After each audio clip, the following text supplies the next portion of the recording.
it's me. I am here today to do a book review on David Levithan's Every Day. I finished this a few days ago and have spent a few days kind of thinking about what I thought about it, and I'm ready to do a review. So let's just jump right into it.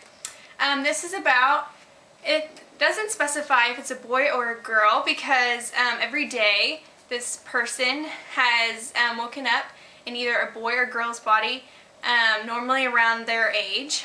And normally around his age. I'm going to say his because it's a little bit easier, but around his age. And so he will wake up one day and be a girl, wake up the next day and be a guy. And so he's done this his whole life, so he's actually just considers himself a being. He doesn't consider himself one way or the other. And I thought that was really interesting and something I actually didn't pick up on until a few chapters in, and then I was like, wait a minute, I actually didn't think about it that way. But, so I thought that was really interesting and different, but it's about this guy or being that wakes up every day in someone else's body, and at this point in the book, he is 16, so every day he's in a 16-year-old's body, and he tries to, since from experience, he's learned how to try to not mess up their life as much as possible. He tries to just go through the motions and not screw up their lives. He's gotten really good at picking up on cues from other people, from parents and from friends, and figuring out this person's life as best as possible so that he can kind of blend in and not screw up their life. So that is something that he has just kind of done his whole life, is just kind of go through the motions. He tries to not get attached to any characters or any friends that he has met through these people's lives. He, when he was younger, would try to stay in contact with some of them or with a false identity, and he realized it was just too hard for him, so he has really gotten to the point where he just tries to go through the motions and everything until he meets Rhiannon.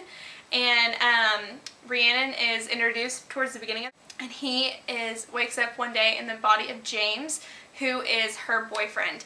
And so he meets her and just instantly sees her and knows something's different about her, and he decides to be spontaneous and kind of do something that particular person that he was in, James, would probably not normally do.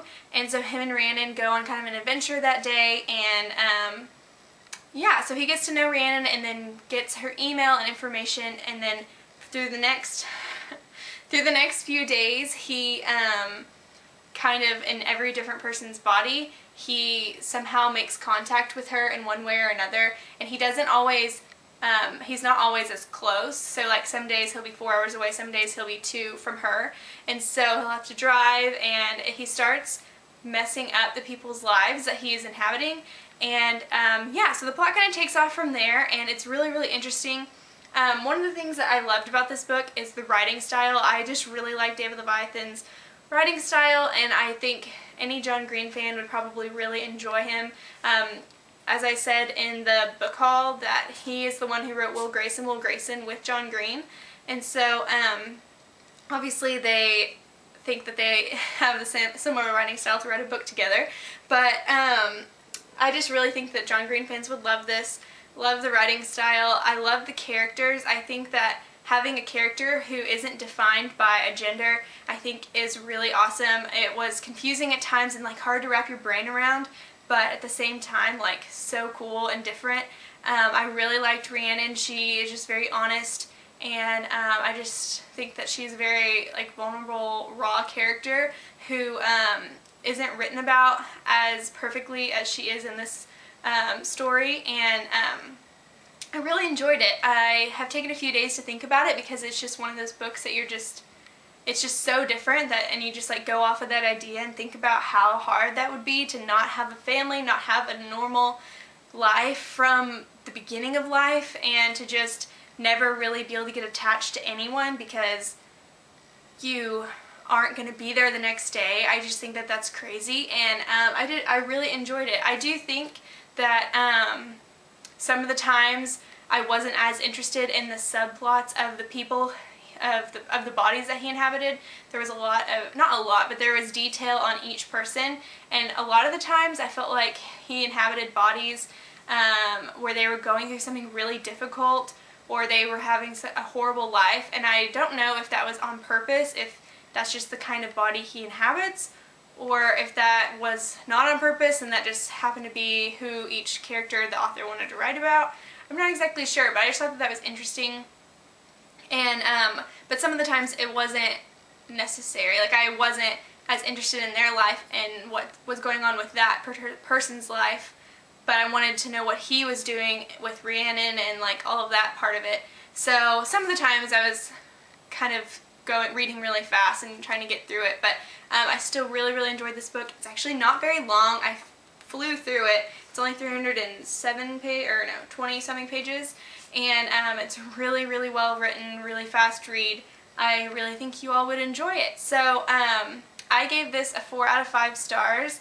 I was leaning towards 3.5 just because of the extra storyline, but then I thought about it so much afterwards that I was like, obviously if I'm going to think about this book so much, I liked it more than I thought I did initially. So I gave it a 4 out of 5 stars. I really did enjoy it, and it's just a very different read. So yeah.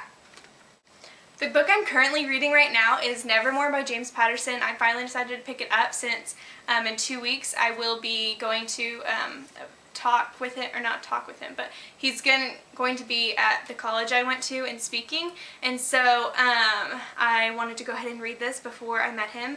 And my birthday's tomorrow actually, so I asked for several books, as you will see when I do a book haul for my birthday, and I really need to start. I wanted to make sure I read this one before I got all the others, but I completely out of room on my to-be-read shelf, so that's great, but that's okay. I will just continue on through. But anyway, I'm reading Nevermore. I'm a little over halfway through. It's really good so far. It's probably the most like the original 3, and I really like that. So yeah. Also, I'm just going to do a really quick book haul. I have a few books here that I want to show you that I got after my last book haul. I know I'm ridiculous, but anyway. This first one is an advanced reader's copy of James Patterson's next teen series, and it's Confessions of a Murder Suspect, and this comes out September 24th. No wait, it says September 12th on the side, but for some reason I thought I looked online and it said September 24th, so I'm not exactly sure, sometime in September. But I've heard that this is really good. It's about a girl who is accused of murdering her parents, I believe, and she gets home and I'm pretty sure that's this book. She gets home and her parents are murdered. Of course, there's no description. Parents are murdered, and she's being convicted, or she's about to be, so she runs away. Pretty sure that's what this book is about. Now that I'm talking about it, I'm not 100% sure. I've read too many synopsises recently. But I think it looks really good. He talked about how he wanted to write another teen novel, and how he got such a response that he had to write this one. So I'm excited for this. I probably won't read it for a few weeks, but I hope it's really good. The next one I got is The Dragon's Tooth by N.D. Wilson, and this is one that one of my friends told me to read because it's apparently, it's a middle grade novel, so it's not a YA book, but it's supposed to be for fans of Harry Potter, and I feel like I hear that all the time, and I feel like I've fallen for it a lot, but I'm still going to read it anyway because it does sound interesting. It's about 3 brothers who run a hotel or motel, and one day this guy shows up, and then within 24 hours he is found dead. The oldest brother is missing, and the hotel or motel has been burned down.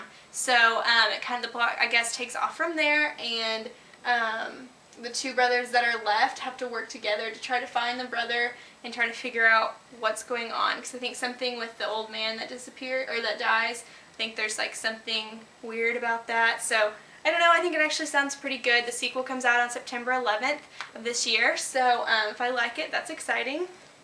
The next book I got is The Treachery of Beautiful Things by Ruth Frances Long. This is about a girl whose brother gets taken in the woods, I believe. The tree swallowed her brother's whole is what the tagline at the top says. And so she goes to try to find him, and this is about fairies, and I think it looks so good, and I think the cover is stunning. Like, will you look at this cover? I just think it is so pretty, and it's one of those like soft covers. I just think it's gorgeous, so I had to pick it up. The last one I got is called Embrace, and this is one that I've heard is really good. on the blogging community and everything, and it's by Jessica Shervington. And the sequel to this comes out sometime in September as well. I'm not exactly sure on the date, or maybe it's August 28th. It's either that or the 4th is what I was thinking. But the next one's Entice, and I actually don't know a whole lot about this one's about. I just know it's about a girl who on her 17th birthday, she's told, oh goodness, she is told that angels are seeking vengeance and humans are the warriors. You could do a lot worse than betting on Violet, which is her name, is what the bottom says. And so they tell her that I guess that she has to be a warrior, and so yeah, I guess it has angels in it. I'm sorry I suck at descriptions today. This was kind of a spur to book haul that I decided to just throw into this review. So anyway, I got Embrace, and I think it's going to be really, really good. It says a dark and heart-racing tale on the top, so we'll see. But I hope you all enjoyed this review and mini book haul. I hope you're having a wonderful week, and have a great weekend, and I will see you next time in my probably very large book haul, birthday book haul. So have a great weekend. Bye!